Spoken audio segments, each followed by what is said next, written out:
Esse filme faz parte do material complementar do curso de Gerenciamento de Projetos com o Project 2010. Nesse momento, nós vamos revisar o registro dos recursos.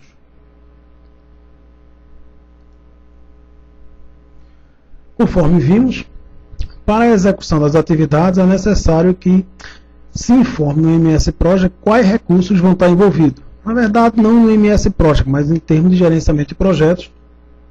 Para que as atividades sejam informadas, é necessário que a gente informe quais recursos serão necessários, sejam recursos materiais, sejam equipamentos, humanos ou dinheiro.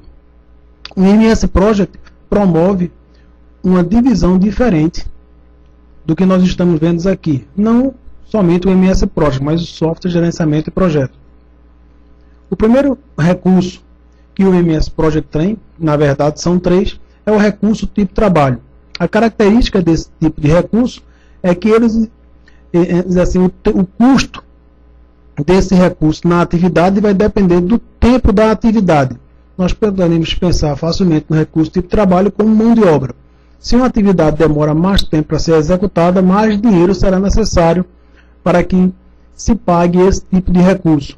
Caso contrário, o contrário é que se a atividade demorar menos tempo, nós vamos gastar menos dinheiro para executar essa atividade. O outro tipo de recurso é o tipo material. Nesse caso, o custo dele na atividade independe do tempo de execução da tarefa. Se nós formos levantar uma parede, se nós demorarmos um mês ou um ano, a quantidade de tijolo será a mesma para executar essa tarefa.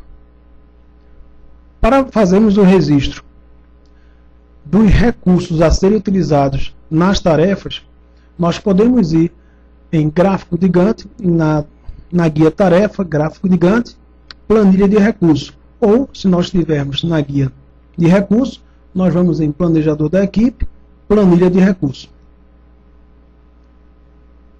O primeiro recurso que nós vamos trabalhar é um recurso tipo trabalho. Então, vou colocar aqui recurso, o nome dele, trabalho,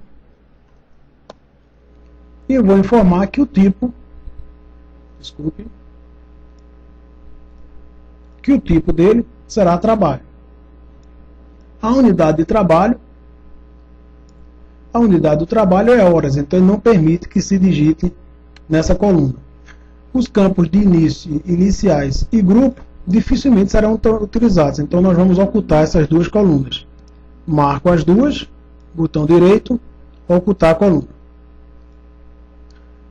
Taxa padrão se refere a como esse recurso será pago durante o projeto. Nós podemos colocar aqui que é 3.000 por mês, ou nós podemos informar que é 100%, R$100 por dia, ou nós podemos informar por hora, 40/hora, ou seja, nós informamos aqui como foi contratado esse recurso para a execução do projeto.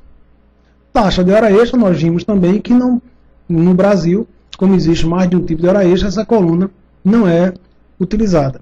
Eu vou ocultar ela também.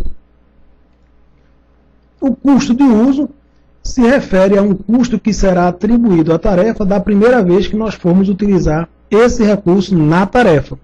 Por exemplo, se nós colocarmos aqui que a taxa padrão é R$100 por dia e o custo de uso R$50, se a tarefa tem 10 dias, o custo desse recurso, quando nós associarmos a essa tarefa de 10 dias, será 100 vezes 10, 1.000, mais R$50 do custo de uso. Esse custo de uso será cobrado somente uma única vez na tarefa. Porém, se nós associarmos o recurso a várias tarefas, será cobrado várias vezes, ou seja, para cada tarefa se cobra um custo de uso. O acúmulo, nós vimos que se refere a como o custo vai ser rateado em relação ao fluxo de caixa, início, rateado e fim. Nós também podemos associar um calendário a esse padrão, a esse recurso, dificilmente nós vamos fazer isso.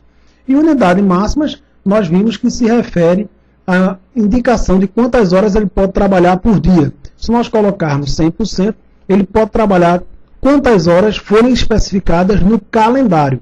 Se o calendário indica 8 horas por dia, ele pode trabalhar 8 horas por dia e o project não vai considerar que ele está superalocado. Se ele tiver em duas atividades paralelas, nesse caso, ele vai estar trabalhando 16 horas e o project vai nos indicar mais adiante que ele está superalocado. O segundo recurso, recurso tipo material. Recurso material. Nesse caso, indico aqui que ele é material. Nesse caso, eu posso colocar uma unidade, por exemplo, quilograma, ou se fosse cimento, saco de 50 quilos, por exemplo, e informar qual o valor de uma unidade daqui. No caso aqui, eu vou informar R$25 como saco, o valor para um saco de 25 quilos. Mais uma vez, eu posso informar o custo de uso. Em vários casos, a gente pode utilizar isso aqui para informar custo de locamento ou frete, e aí vai. A parte de acúmulo é igual, a gente pode informar se ele vai ser rateado no início, no fim ou no início, ou no fim da tarefa, ou rateado durante a execução da tarefa. O outro item que nós podemos também utilizar é o recurso custo. Nesse caso, nós apenas informamos o seu tipo como custo e podemos informar somente o seu tipo de acúmulo. O resto vai ser informado quando da associação com a tarefa.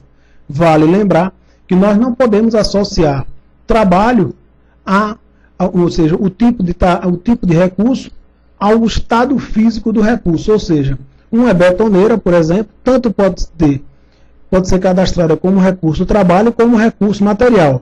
Se ela for alugada, ela será considerada recurso trabalho. Se ela for comprada, ela poderá ser alocada como recurso material.